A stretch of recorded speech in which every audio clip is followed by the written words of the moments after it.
എന്തൊക്കെയുണ്ട്? ഞാനൊരു കാര്യം ചോദിക്കട്ടെ.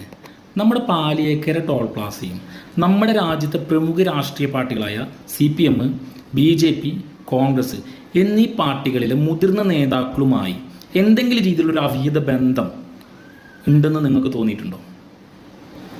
എനിക്ക് തോന്നിയിട്ടുണ്ട്. അതിൻ്റെ സത്യാവസ്ഥ അന്വേഷിക്കേണ്ടത് ഈ രാജ്യത്തെ വിജിലൻസ് ഉണ്ട്, ഇൻ്റലിജൻസ് ഡിപ്പാർട്ട്മെൻറ്റ് അല്ലെങ്കിൽ വിഭാഗം ആളുകളുണ്ട്. അപ്പോൾ അവരൊക്കെ പോയി അത് അന്വേഷിക്കട്ടെ. ഞാനിത് പറയാനുള്ളൊരു പ്രധാന കാരണം എന്ന് വെച്ചിട്ടുണ്ടെങ്കിൽ, ഇതുപോലെ ജനാധിപത്യ വിരുദ്ധവും നിയമലംഘനങ്ങളും നടത്തുന്ന ഒരു കമ്പനി എങ്ങനെയാണ് നമ്മുടെ രാജ്യത്ത് പ്രവർത്തിക്കുന്നത്? ഇപ്പോൾ റിപ്പോർട്ടർ ചാനലിൽ ഒരു വാർത്ത കണ്ടു. നമ്മുടെ ഒരു വ്യാപാരി വ്യവസായി ഒരു പ്രതിഷേധവുമായിട്ട് പാലിയേക്കര ടോൾ പ്ലാസയിൽ.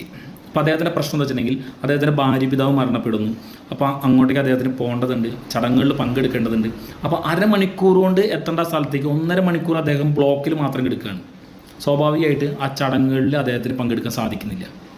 അവസാനമായിട്ട് ആ മരിച്ച ഒരാളുടെ കർമ്മത്തിലോ അല്ലെങ്കിൽ അയാളെ കാണാനോ ഇയാൾക്ക് സാധിക്കുന്നില്ല. അത് സ്വാഭാവികമായിട്ട് അതൊരു പ്രതിഷേധമായിട്ട് അയാൾ പാലിയേക്കര ടോൾ പ്ലാസയിലേക്ക് പോയി.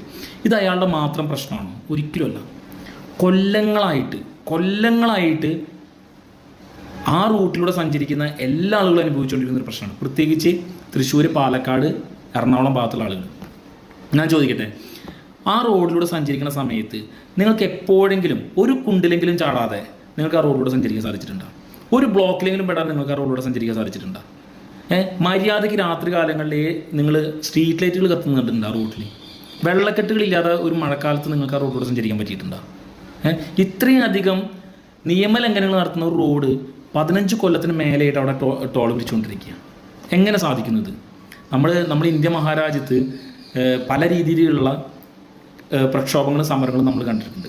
ഇതൊക്കെ ഗവൺമെൻറ്റിനെതിരെ കണ്ടിട്ടുണ്ട്. അതുകൂടാതെ തന്നെ നമ്മൾ പ്രൈവറ്റ് കമ്പനികൾക്കെതിരെ നമ്മൾ കണ്ടിട്ടുണ്ട്.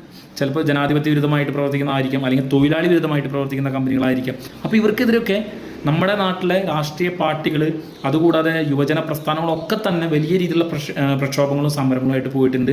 അതൊക്കെ നമ്മൾ വിജയം കണ്ടിട്ടുണ്ട്. അപ്പോൾ അങ്ങനൊരു രാജ്യത്ത് എങ്ങനെയാണ് ഇതുപോലൊരു ടോൾ പ്ലാസ പ്രവർത്തിക്കുന്നത്? അതും ജനങ്ങളോട് വളരെ മോശമായി പെരുമാറുന്ന, ഗുണ്ടകളെ വെച്ച് പെരുമാറുന്ന, പോലീസിനെ കാവൽ നിർത്തി ഗുണ്ടകളെ കൊണ്ട് ആക്രമിക്കുന്ന ഒരു ടോൾ പ്ലാസ. ഇന്ത്യയിൽ എവിടെയെങ്കിലും നിങ്ങൾ ഈ ഇത്രയും അധികം പരാതികൾ പാലിയേക്കര ടോൾ പ്ലാസയ്ക്കെതിരെ പോലീസ് സ്റ്റേഷനിലും കോടതികളിലുമായിട്ട് റിപ്പോർട്ട് ചെയ്തിട്ടുള്ള പരാതികൾ ഇതിനു മുമ്പ് വേറെ ഏതെങ്കിലും ടോൾ പ്ലാസയ്ക്ക് ഉണ്ടായിട്ടുണ്ടോ?